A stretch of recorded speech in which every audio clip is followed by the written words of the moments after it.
Hello, everybody. Welcome here to this new episode of Reactor, the podcast. I'm really glad to be welcoming Christina. Yeah, very happy to be here. Yeah, Yeah. nice to have you here. So we're gonna start right off. Can you hmm introduce yourself, Christina, for our audience? Yeah, sure. So just to tell you a little bit about myself, I am American. I have been living here in Grenoble, France for 20 years now. And during that time, I've been working a lot started off working with companies here in Grenoble, helping them really I would say, improve their business communication skills when they're going international. So working a lot, especially on how to communicate in English, how to have those nuances, how to be diplomatic, and all of these things that you need to know how to do business well on an international scene, let's say. And, and then I started my company about 8 years ago, doing pretty much the same thing. And more recently, we've also started helping companies and especially solopreneurs, which are near and dear to my heart because, I just love working with these people because they're always so driven to succeed. Solopreneurs, startups, small companies, mostly really helping them when they are looking to go into the American market. They want to expand because they know that the market size is there, the money is there. People are generally more willing to take risks. So working with them to really, I would say, level up their growth in that market, learning the codes, how to do business with Americans, those kinds of things. So that's what I do on the professional side. And on the personal side, I do a lot of running, marathons, trail running, things like that. I feel like that goes very well, having that discipline in the sports really overlaps with having discipline in your business. I am not a great athlete by any means, but I do it. So Yeah, great. Yeah, I love it. And we yeah, share that passion. yeah, exactly. Yeah, jumping really right in Yeah, is that you don't have a tech profile per se, not at all. but you No, have worked with many tech startups. exactly right. And Yeah. there's sometimes a cliche, that you need to be a tech guy to understand tech, Mm, and you need to understand the tech to sell it. right. How do you address this on a Right. daily basis when you work with like deep tech startup? Yeah, so I feel like, there's I would say in the work is especially this is in the work that I was doing um with like the Chamber of Commerce here and going out to companies and helping them with their English. I mean, we worked with people or with companies who would do everything from home security systems to, Schneider Electric, which does all kinds of stuff. Very technical. Very technical things, exactly. Mini tubes, A Raymond, all of these very industrial technical companies, but going in and helping them to, learn how to talk about their work and do their work.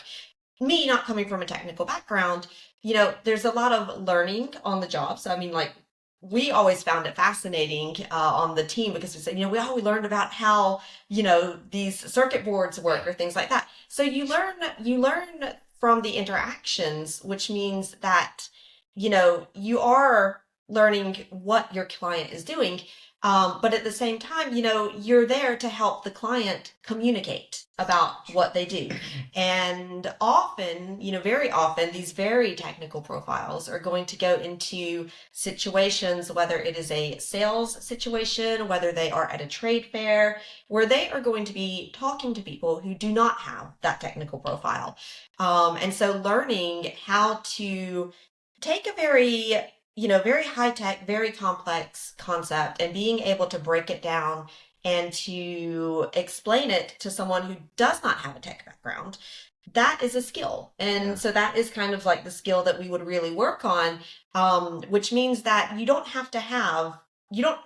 need to master your technology to help you to communicate about your technology. And even it's better if I don't, because if I know everything about what you do, then it's going to be clear to me when you throw a bunch of jargon at me. Whereas if I'm like, I don't know what you're saying, we need to look at your communication skills. So would you say you are a test bed for them? Yeah, they gotta practice, practice different bits Exactly. before the real like sales pitch, trade show, conference. Exactly. That's it. I'm like, if I can't understand what you're telling me, then I'm not going to buy it. That's for sure. Yeah. And also I'm going to come away from that interaction with, what's the emotion that's going to create? It's like, oh, I didn't understand this person. Either I'm going to feel stupid or I'm going to feel like that person is no good at talking about what they do. Either way, it's going to create some sort of negative emotion, which I'm going to come away from that interaction with just a bad impression overall. So, Yeah, yeah. and jumping on the let's say the next step of this is like when you are yourself an engineer or a scientist, and especially true in Europe, right? Yeah. You say, I can't sell, I can't do marketing because I'm an engineer or a scientist. What would you say to that person? So I would say to that, and I can relate to this because I come from a similar position. I would say in the fact that when I started out, doing English training in companies, starting my own company, it's very much, no, I'm an English teacher, let's say, or, no, my job is to train people in English. I'm an expert in communication skills and intercultural skills. I'm not a salesperson, but it doesn't matter what field you are in. If you will have your, industry knowledge, your technical knowledge, but if you have your own company, you have to have sales skills. Like, it's part of the job. Because no matter, you can say, I'm an entrepreneur, I'm a founder. Well, first of all, you're a salesperson, and you've got to know those sales skills. And so I would say, and I think it is almost a way of kind of hiding behind this kind of excuse. No, I can't do sales. I'm a teacher. I can't do sales. I'm an engineer. I don't do sales. But I feel like more so than in the US, if I could make a comparison, that sales tends to have this kind of like dirty reputation, like it's a bad thing. Yeah. No, if I'm selling, I'm trying to get money from someone, and it's stealing. Yeah, exactly. I'm trying to manipulate this person so that they give me their money. No, if you've created a company, you have created a solution because you solve a problem. And when you're selling something, you are basically you're offering to help the person with your solution, and there has to be some form of exchange, and it, in the world that we live in, is most often a monetary exchange. Yeah, but it's not a bad thing, And it's not a bad thing. No, not at all. I mean, it's, I always take the example. I say, imagine you're selling bottles of water. You're out in the desert. You see somebody coming through, they're like dying of thirst. You want to go and help them. And let's say, let's say the altruistic approach would be, I see somebody dying, I'm going to give them the water. Okay, yes, well, let's imagine that is not an option. You have like a mafia behind you. Yeah. You're going to go up to that person because you've got something that is going to help them. And you can have a good feeling about that because you are solving their problem. You're making their life easier. You're in the desert, you're saving their lives. Exactly. So why would you feel bad about that? Yeah, exactly. Yeah. And coming back to your core expertise, I guess you've seen this, and I've seen this in a lot of discussions. It's like our main target is the US. It's like there are like 10 people in the company, and they say, next step is the US. And so how do you evaluate when a company's like really ready for US? To see how you fit into that market. What can you bring that your competition does not bring, or that you can bring differently? And very often a mistake that I will see is people say, oh, no, I'm the only one to do this. I'm the first one. This doesn't exist. Well, if you think it doesn't exist, you probably haven't looked enough, because, and I don't want to say everything that already exists in the US. That is not true. But there is a very good chance that you have competitors who may not do the same exact thing, but who do the same job. They fulfill the same need. So really, really looking at what's the competitive landscape look like? How are you going to fit into that? Financial planning is going to be a big one. It costs a lot of money to go into the US. True. I always tell people, plan for your budget and then multiply that by 3. Because it is going to, between, if you're going back and forth between Europe and the US, if you are setting up offices there, if you are sending your team over there, that is a budget. And things in the US just tend to cost more than in Europe. So just be prepared for that also. And if you also put some R&D there, and it's going to be like super expensive, and sometimes the deal of like the Chamber of Commerce. You gotta, get a loan. But you gotta do some R&D there, Right, and that's gonna be costly at the end of the road. Exactly, right. And sometimes the conclusion is like not to go the same way. You like change the business model. Maybe you have to change your service or to product, or you probably will actually. I mean, depending on what you're doing. But another mistake that I often see is people saying, we've got this concept, it works really well in Europe, we're just going to sort of like copy paste it over in the US market. But if you're doing that, you're not taking into consideration the specificities of the US market, which are very different from Europe. You're not taking in the specificities of the American customers' needs, which can be very different, or maybe different in terms of how you're going to solve that problem. But you're definitely going to need to rethink, even, and this can be very hard for people because they've been really good at their job for 15 years in Europe, and now they're going into the US and they almost have to, I don't want to say it's not start over, but they've got to really be able to question what they're doing and how they're doing it, and accept that what they've been doing for 15 years might not be what they're going to be doing. It doesn't apply, right? On the same level. Exactly. Can you share a story that you have, from your experience of a deep tech startup, because or impact with tech founders who did really great, and what did they do, compared to others? Okay, yeah, sure. So I would share the story of a company that's called Anya. That's ANIAH. Okay. And this is a company, they are from Grenoble, so I'm very much about, Grenoble, highlighting everything that's going on here because there is so much good stuff happening in Grenoble. Basically, it's a company that was founded in 2019 by Vincent Bligny and Rémi Morisseau, who worked in this co-working space for a while. So, they're good friends. This one? Co-working Grenoble. Good friends as well. But what they've created is this algorithm, which I'm going to read from this because I took this from their site, so I don't want to get it wrong. Enables an electrically accurate full chip analysis at transistor level. And again, I asked Vincent, I said, what does that mean? And he said, it's like spell check for chips. And I said, oh, that makes sense. And he's like, so when you're building up your chips and you've got to see if the circuitry is all going to work correctly, it's able to go in and detect the errors like spell check. Comes in and highlights, you've got a mistake here, fix it. That's what it does. Super clear. And I'm like, and I said, that doesn't exist already. It seems like such a logic. And he's like, yeah, no, it doesn't. So they created their company in 2019. I believe it started out with just the two of them, or a very small team in any case. Now they have 36 employees. Just recently, they've opened up a branch in Taiwan and in the US. Okay. They've been doing what I've seen. I've been watching them on LinkedIn and, talking with them as well. It's really, what are they doing? They're going and they're being present. I feel like every other week they are in the US doing events. So being present, being there in the field, talking with your customers, meeting them, learning what their challenges are, what they need, and then being able to create that and go and offer that. Yeah. And they did some fundraising recently, which really helped. I think that helped them to be able to actually go and set up these offices. But that's and also, it's super complicated what they're doing. But in 10 words, it was, even 5 words. Exactly. It was summarized and explained. Exactly. Even to a 10 years old. For me, when you tell me about, algorithms to enable electrically accurate chip analysis at transistor, I'm like, I don't know what you're saying. Yeah.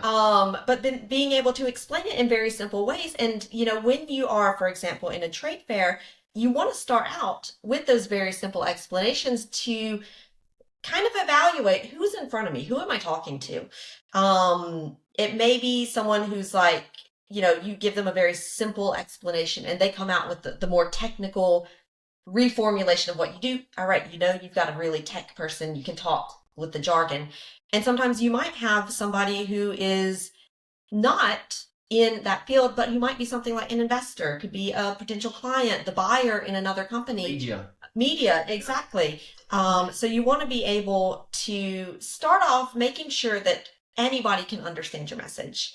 Start off that way, and that allows you to really gauge, where do I take this conversation? How do I talk about what I do? How simple versus how technical, etc. But don't start by being very technical, because you'll lose people. And building on this example, actually, Mm. my next question is very linked. Is like, Yeah. this company, did they Right. start doing marketing and telling the world about their Mm. product Right. before it was ready, or that, did they start like saying, Mm. we're gonna do it, or we have done it already? Yeah. It's like, is there a right time to start marketing? I would say as soon as you're starting to get the idea, start talking about it. Because that way you're going to attract interest, you're going to get feedback, you're going to know, are people interested? Or not? Or not, or not, which is better to know early on rather than 5 years later. So if I don't know if they started talking about it a lot, I would say, because we were working in the co-working space, so it's like you ask people, what do you do? And they tell you, but I'm not sure how publicly, let's say, they were talking about it. Okay. I do know that both of them, Vincent and Remy, they do come from technical backgrounds, Okay. So. not sales backgrounds. So I'm thinking, based on my experience with working with these types of profiles, they probably weren't doing a lot of communications early on. But again, I don't want to say they didn't hide. The idea. They were like, we're going to do this. This is what we're talking. This is what we're working on, and this is what we're doing, etc. But I would say, if you want to be strategic about it, do a bit. Do things like the build in public, which is very popular. Let people follow your journey, because that's also going to help people to identify with you, no matter what you're doing, because we can all identify with, like, this person who is passionate about their thing, who is trying to make an improvement to the world, who is struggling and who is having difficulties, but also having some victories, etc. And that just really endears you, to your client base, or to the media, or anybody like that, because you're like, this is a real person, not just a professional who's only talking about tech all the time. Yeah, but I'm going to give you the main objection that I receive whenever I say that to an entrepreneur is like, but someone is going to steal my idea. Oh my goodness, I hate that. I hate it.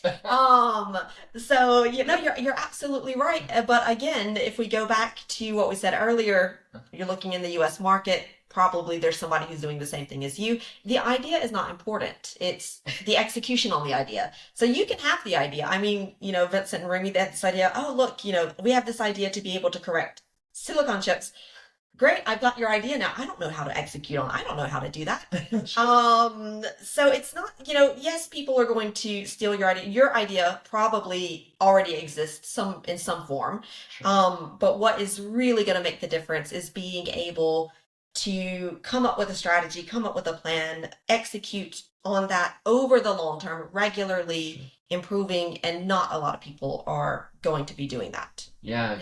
There are not so much example of people, stealing your ideas, building the company exactly the way you wanted it to happen, and then, building a $1 billion company. That's so it. That doesn't happen all the time. No, exactly. At all, actually. And like I said, if it was easy, if it was enough to just take an idea and then you created a successful company, I mean, we would all be billionaires. So exactly. Yeah. So you don't build electronics on the weekend. So. Right. Exactly. Yeah.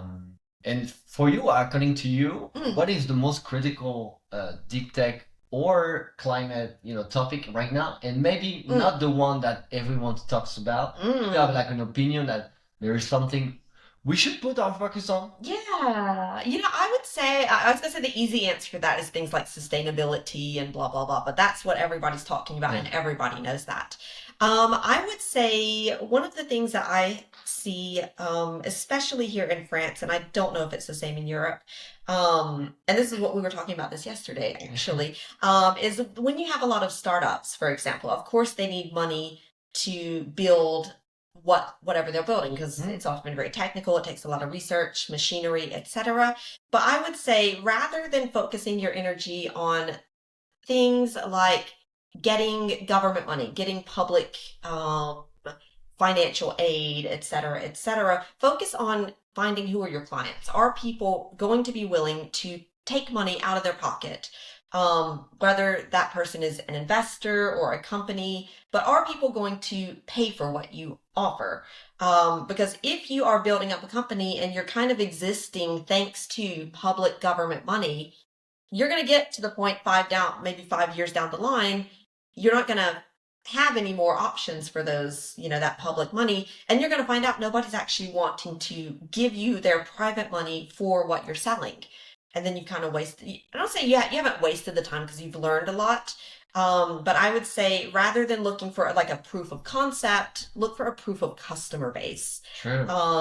And just see. That's a new word, I'm changing the definition of POC, right?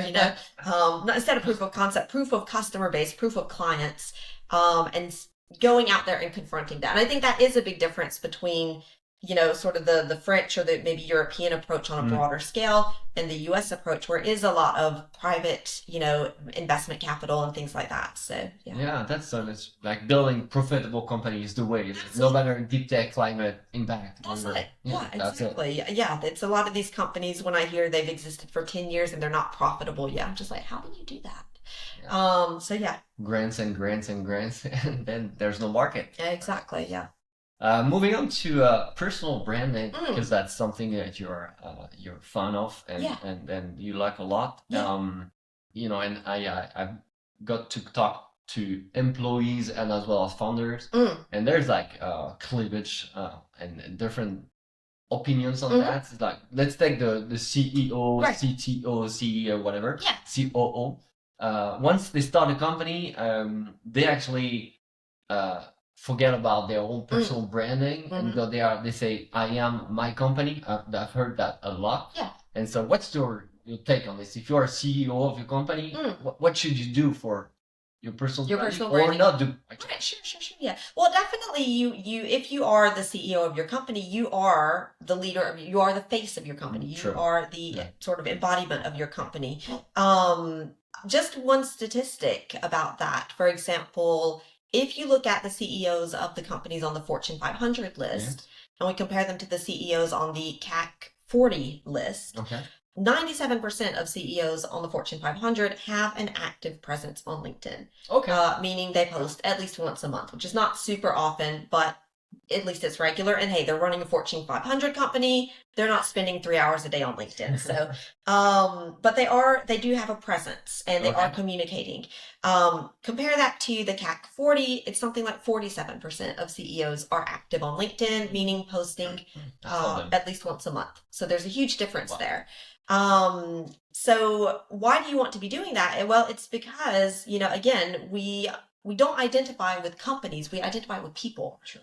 And as the CEO, part of your job is getting people to follow the vision and the mission of your company. And how do you do that? By talking about your own mission and vision for the company or for the world as it will improve thanks to your product or people's lives or whatever. So you definitely want to invest that effort in building up your personal brand as a CEO because it is going to serve your business objectives. Yeah, and if you think about mainstream people like Mr. Beast or The Rock, whenever they launch a new product, they don't start from zero again. They start from the baseline that they already built, like the reputation they have. Exactly. And those companies are worth billions after months of existence. Exactly. That's crazy. And everyone's like, that's not possible. Yeah, but they are starting from level 30 and you are level 0. Exactly. Don't compare yourself to The Rock, Yeah. Maybe I can give you an example of someone who is, let's say, more normal. Managing a team, became an artisanal soap maker, then went to work for a company working on, their sales funnels, etc. And now he helps solopreneurs and companies to build up their own online training courses and things like that.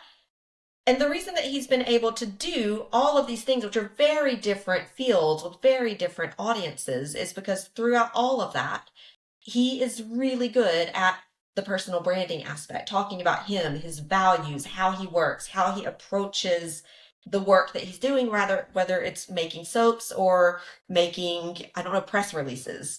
And so that is, go and check out his LinkedIn profile. It's in French, but it's super, I feel like it's very well done. And I've worked with him a lot, and I'm just, every time I'm like, just throw your wisdom at me because it's so good. Okay. Yeah. I'm gonna put the link in the description of Lionel Right. and everything we mentioned already. Yeah. And now let's move on to personal branding, but on the employee side. You know, it's always something that, you know, like the sales guy, Right. the marketing guy, the tech guy, you know, and the company is like, once I join my company, I cannot publish anymore. That's what I hear. You know? Right. Yeah. But you know, my opinion is very different. It's like, you know, well, once you have your own people building your brand with you, you know, it's like multiple voice, volume. Exactly. But what's your take on Exactly. this? Like, what? I would say definitely you can continue publishing. Now, there may be some rules, and you may need to go and talk to, you know, your higher ups to discuss how you go about doing this. It may be a bit, you know, it might take a little more teamwork and discussion and planning, etc. But it's definitely, it can be done. It should be done because your employees become the ambassadors of your company. I mean, who wants to buy from a company where their employees, I would say, I don't think employees are going to go and post bad things about their companies, but if you see employees posting good things about the place that they work, that just makes you trust that company even more. Again, a good example of someone who's doing this was a client of mine. She was a client. We finished our contract. But it's Christelle Delnes. She, I believe, is, I'm not sure of the job title, so I won't say that, but you can find her on LinkedIn. She works at Dell. Okay. And she publishes on LinkedIn regularly. And she's recently started a really fun series of videos where she's kind of satiring youth YouTube culture. Okay. And she's like, yo, YouTubers, we're going to be dropping Dell's next thing. Go and click here, you know, and just go and check out those videos. Employee in a big corporate company, but doing some fabulous things on social media. And you know, I don't know what happened behind the scenes, how they decided to do that. There may be a social media department who strategizes and plans all of that, but go and talk to your company and see if they're open to it, you know. Yeah, because actually you can find, you know, really great talents inside the company. Exactly. Right? Sometimes, you know, you may even like the very tech guy is already active a little bit on Twitter, on Reddit, and you can use his voice because he's speaking differently from you. He's gonna attract different clients or different partners. It'll just be a brand ambassador. Exactly. Yeah. And that's important.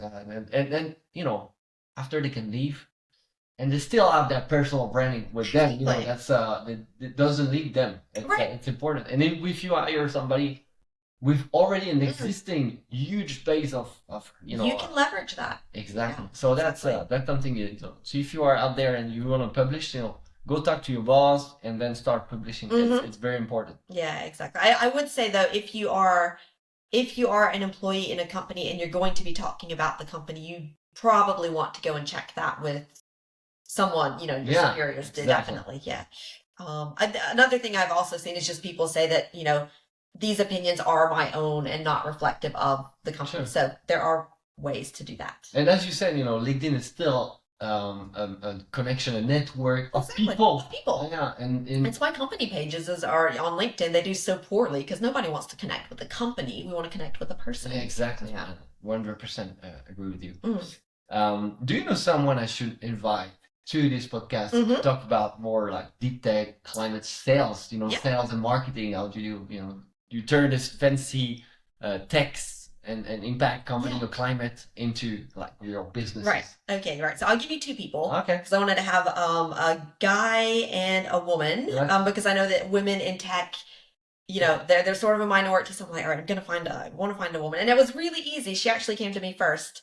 It's Maud Vinet here in Grenoble, CEO of Quobly, which is a quantum-abled computing company. They just raised $19 million to develop silicium-based quantic systems. So very, lot of exciting things happening. She's been in the media a lot. Okay. Definitely could be very interesting. The second person, and Quabley's in Grenoble. Okay. Second company is also a Grenoble-based company, and it is Waga Energy. CEO is Mathieu Lefebvre. They are a green tech company. They build mini factories for decarbonization, and they are now like in the process of setting up 9 of those in the US. They've already got one. They're setting up 9 more. So that could be very interesting just to see, how did you do this? Perfect. Thank you for the tips. Yeah. I'll definitely contact them. Now when you build a company, you build sales, whatever. Right. It's important to learn from the champions. Mhm. And do you have 3 resources? I put resources because books are good. Yeah. But sometimes there are like amazing YouTube channels out there, podcasts. So do you have resources that you recommend for my audience to build profitable businesses? Right, yeah. So I would say a YouTube channel that I've recently discovered and that I find very interesting. It's called The Future, but Future without an E. Okay. And it's in terms of personal branding, the guy's got big black glasses. He's always got like a baseball cap on. And he does a lot of really interesting videos on like how to handle client objections, how to when a client is going to try to negotiate your prices, etc. So some really good sales skills for all those people. And accessible to anyone. Yeah, accessible to anybody. I mean, I watch it and I learn things, and I'm not in tech, but if you're out there selling, no matter what you're selling, you're selling. Sure. So very useful. And I feel like, especially if you're going into the US market, it's always good to look at resources that are coming from the US that are meant for an American audience, because that way you're going to be learning the skills, but you're going to be kind of, without even realizing it, maybe integrating all of those business codes as well. Sure. So definitely the culture, the way of doing business. Exactly. So a YouTube channel, The Future, in terms of podcasts, because I always like to listen to podcasts. This is one, it's not maybe specifically based on sales, although they do talk a lot about running a business and things like that. It is The School of Greatness. Okay. By Lewis Howes. Very interesting because he interviews a lot of different people. One of the episodes I listened to recently was Arnold Schwarzenegger. Okay. That's how he built up his personal brand and business, especially being a foreigner in the US. So that was very interesting. Lewis Howes. And a book that I would recommend. Oh, there are so many. The one, I would say it's if you have this kind of mindset of, I'm not a salesperson, I don't feel comfortable talking about these things, it's the book you saw on my table, You're a Badass at Making Money. Okay. Because it's all about changing that money mindset and getting comfortable with, I'm here, I want to make money, because, and not for just because I want to amass fabulous amounts of wealth to hoard it, but because what is that going to allow you to do? And if you're working in a company, think of it from the perspective of, what is this going to allow my company to do? How are we going to have a bigger impact because we are able to generate a lot of revenue and invest that back in the company and develop? Thanks for the advice. Yeah. I already wrote that one for me. Right, yeah. So it's perfect. Okay. So one final question, we already reached the end. Yeah. So if there is one tech founder out there listening to us right now and struggling in the early stage of the venture, and he's overwhelmed with, recruiting, investment, sales, admin, and everything, products, and not knowing what should be his main priority, what would you say to him? Can I have 3 things? Yeah. I would say 3 things. The first thing is to not stay alone. Don't stay in your head. Don't try to develop things all alone, because that's how you come up with concepts. You build them and then you find out nobody wants them. So go out, look for networks, look for building connections. And, I like to say that you need to have different types of people in your network. You want to have your peers. These are people doing similar things to you. Okay. So you can talk about the problems and the struggles, etc. Talk about the technical things maybe. You want to have your potential clients as well, not necessarily to pitch them, but to learn about what are their problems, what are they struggling with, etc. And then also to have let's say your mentors or the people that you admire who are a bit ahead of you in the business so that you can learn from them. Yeah. So definitely cultivate that network. That's going to help you get a lot of clarity on a lot of things. And sometimes I've seen this. I've been thinking about and trying to find an answer to a question for like 3 months. I go and talk with like Lionel, for example, and I'm like, I asked you that question. You gave me one sentence of an answer, and you have just literally obliterated my 6 months of thinking and not being able to find the answer. And I'm just like, let me throw money at you for that. Thank you. So definitely the network. Prioritize strategically. And I know that when you're starting a business, you like, I've got to do everything. Sit down, take the time to plan and say, what is the priority right now? What do I need to do right now that's going to help make everything easier, in the next steps, and is going to help me to move forward? So really prioritizing, and you can't always spend your entire day on that one thing, but say, what can I spend 2 hours on? What can I spend 4 hours on today? And really prioritize that. And then the third thing, which is kind of connects into that, is really just focusing on what is the core, like where am I going? What do I need to do to get there?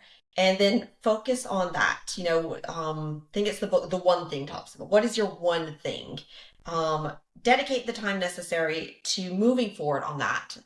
So you can identify that, strategically plan how you're going to move forward on that, and then call upon your network to help you, to give you ideas, to get you unstuck. And that, I feel like, is just going to make things better, more comfortable. And it's all things that, I've done, made mistakes with all of this in the past and still do today, but it's just keeping that in mind. And I know that, all right, if I'm stuck, I need to get on the phone with somebody and talk to somebody. And yeah, so. And one thing actually in the one thing that is very insightful is that you have to accept a little bit of chaos around. Yeah, exactly. If you feel like you're on top of things, you're probably not, pushing yourself enough. And sometimes you might not want to push yourself, and that's okay. But if you're always staying in the comfort zone, I feel like you're not really reaching your full potential, and you could probably do more things if you choose to. Yeah. Yeah. Thank you very much. This is the end of the episode. Thank you very much, Christina, for Thank you for having me on your podcast. Yeah, that's a pleasure. I'm gonna put all the links to find you on social network, especially on LinkedIn. We're very active on LinkedIn. On LinkedIn, yeah. And I look forward to meeting you again and then seeing you in the next episode. All right. Thank you. Thank you. Bye. It's still recording.